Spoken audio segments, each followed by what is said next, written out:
Hello बच्चों, आप देख रहे हैं डॉक्टर बायो क्लासेस। आज का टॉपिक है व्हाट इज डाइजेशन। डाइजेशन क्या होता है? आप जानते हैं कि कोई भी एनिमल किसी भी टाइप का जो भी फूड लेता है वो फूड जो है it is in complex form में होता है। तो उस फूड में जो कम्प्लेक्स फूड है उसको सिंपलर फॉर्म में जो बदलने की प्रोसेस जो है दैट इज कॉल्ड डाइजेशन। ये डाइजेशन जो है वो दो टाइप का होता है, that is extra cellular digestion and other is intra cellular digestion.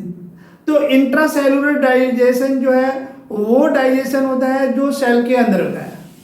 उसके बाद second type of digestion that is called extra cellular digestion और it is also known as that is intercellular digestion.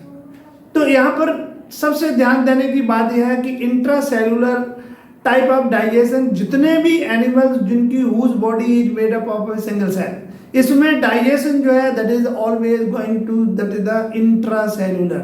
मेटाजोन में intracellular digestion that is also takes place in sponges. Porifera group में that is जितने भी animals हैं इसमें intracellular digestion है।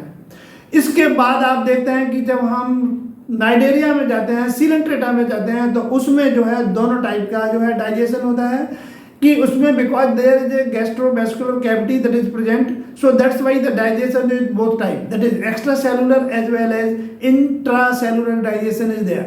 अगर हम बात करते हैं कि फ्रॉम प्लेटी हेलमिंथेस से लेकर के अप टू ह्यूमन बीइंग तक बात करते हैं, तो ह्यूमन बीइंग में जो डाइजेशन जो है that is non as it is known as intercellular digestion because it is the digestion which is occurring in that is the gastric cavities there।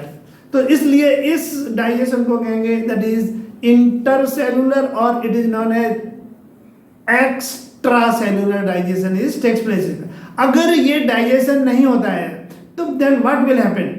इसका मतलब वो जो है प्रोटीनस डाइट है वो अगर अमीनो एसिड में नहीं बदलेगी, कार्बोहाइड्रेट जो है वो ग्लूकोज में अगर नहीं बदलेगा, तो ये सेलुलर लेवल पर सेल के अंदर जो है they are not able to reach that is the in protoplasm is there. तो इसलिए because the nature of that is the cell membrane that is selectively permeable होता है। तो डाइजेशन जो है इसमें that is mandatory to become the part of that is protoplasm, and that process it is known as assimilation.